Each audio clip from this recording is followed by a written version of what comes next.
আমার ব্যক্তি জীবনের অভিজ্ঞতা থেকে আমি বলছি, তরিকতের এই সাধনায় এক একটা ধাপ, এক একটা পর্যায় অনেক পরিশ্রম, অনেক আত্ম উৎসর্গে অর্জিত হয়। যিনি অল্পতেই ধৈর্য হারা হয়ে যাবেন, তিনি তো সাধনায় কখনোই মঞ্জিলে মকসুদে পৌঁছতে সক্ষম হবেন না। যিনি ছোট একটা আমল করেই অধৈর্য হয়ে যাবেন, আমার উপরে কেন দয়া আসে না, আমি কেন পারছি না, এত হতাশা। অথচ যারা জীবনের সাধনা করে আল্লাহর মনোনীত হয়েছেন, তাদের জীবনের ছোট ত্যাগ থেকে মাঝারি ত্যাগ, মাঝারি থেকে বড় ত্যাগ, বড় থেকে বিস্তর ত্যাগ, স্যাক্রিফাইস, নিজের ইচ্ছাকে কোরবানি, নিজের আকাঙ্ক্ষাকে কোরবানি, নিজের সুখ স্বাচ্ছন্দ্যকে কোরবানি, নিজের চাওয়াকে কোরবানির মাধ্যমে অর্জিত হয়। যার নিজের চাওয়া থাকবে, তিনি তো বড় দয়া পাবেন না। কারণ বড় দয়া পাওয়ার আগে বড় ত্যাগ করে আসতে হয়।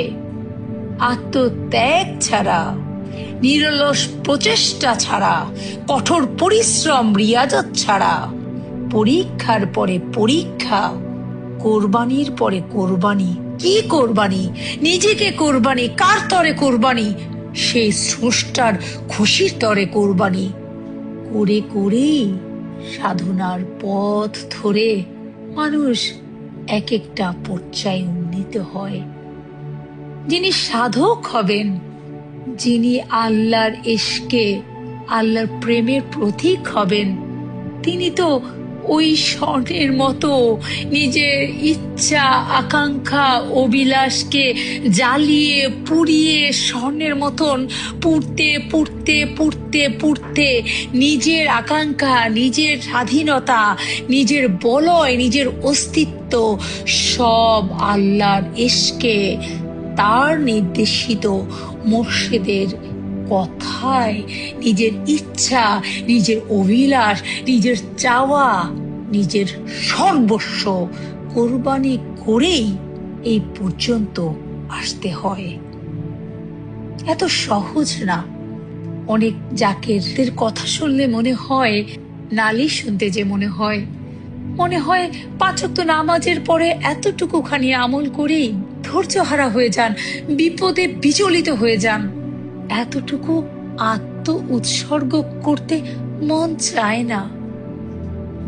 আমার নানাজি ইমাম শাহ চন্দ্রপুরী রহমতুল্লাহ আলাইহ এই কারণে এই কথা বলেছেন, আল্লাহর ভেদ বুঝা দায়, বোঝানেও দায়। যিনি দেখেন না আর যিনি দেখেন, দুজন কখনো সমান হতে পারেন না। দুজনের চিন্তা চেতনা কখনো এক নয়। যিনি আসলেই সাধক হবেন, তিনি কষ্ট পেতে ভালোবাসেন। মুর্শিদের ইশকে, মুর্শিদের মহব্বতে কাল্ব থেকে রুহু, রুহু থেকে সের, সের থেকে খুফি। হায় রে, পরীক্ষার পর পরীক্ষা। শুধু কি আমল করলে হলো? কখনোই নয়। আপনি শুধু খাতায় লিখলেন, থিওরিক্যাল পরীক্ষা দিলেন, প্র্যাকটিক্যাল পরীক্ষা দিতে হবে না। আপনি সবক বাড়ালেন, এই সবকের জন্য ছোট পরীক্ষার থেকে কি বড় পরীক্ষায় আসবেন না? আপনার সন্তান দিয়ে আপনাকে পরীক্ষা করা হবে, আপনার স্ত্রী দিয়ে আপনাকে পরীক্ষা করা হবে, আপনার স্বামী দিয়ে আপনাকে পরীক্ষা করা হবে, আপনার ধন সম্পদের প্রলোভন দিয়ে পরীক্ষা করা হবে, আপনাকে অসুস্থতা দিয়ে পরীক্ষা করা হবে। পরীক্ষার পরে পরীক্ষা।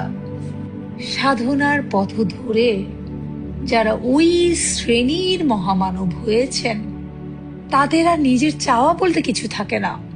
তারা আসলেই ফানার পরে বাঁকাতে উন্নীত থাকেন।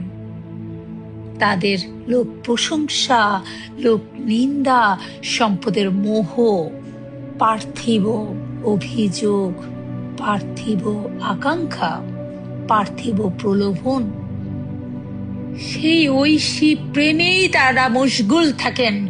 তারা এগুলো দেখেন না, তারা এগুলো বুঝতে চান না, কারণ তারা পেয়েছেন স্রষ্টাকে।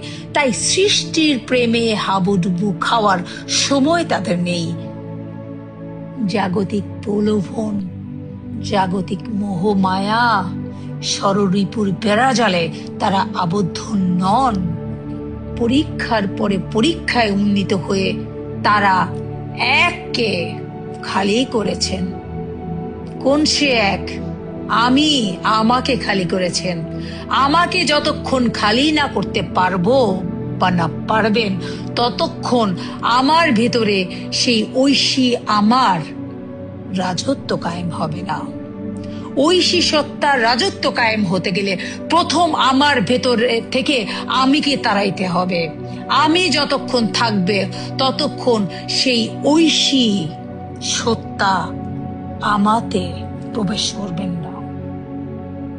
সাধনার এই ৩৭টি ক্লাস প্রচন্ড রকম পরীক্ষা, প্রচন্ড রকম স্যাক্রিফাইস। জ্বলতে জ্বলতে, পড়তে পড়তে কিছু আর অবশিষ্ট থাকে না। কষ্টের সাগরে মাছ হয়ে সাঁতরে বেরিয়েছি। আগুনের ভেতরে কয়লা হয়ে দেখেছি। যিনি আগুনের ভেতরে কয়লা হয়ে চলেন, তাকে আর জ্বলার ভয় কি, পোড়ার ভয় কি? পড়তে পড়তেই সাধক খাঁটি হন, তাই তিনি পোড়াকে ভয় পান না।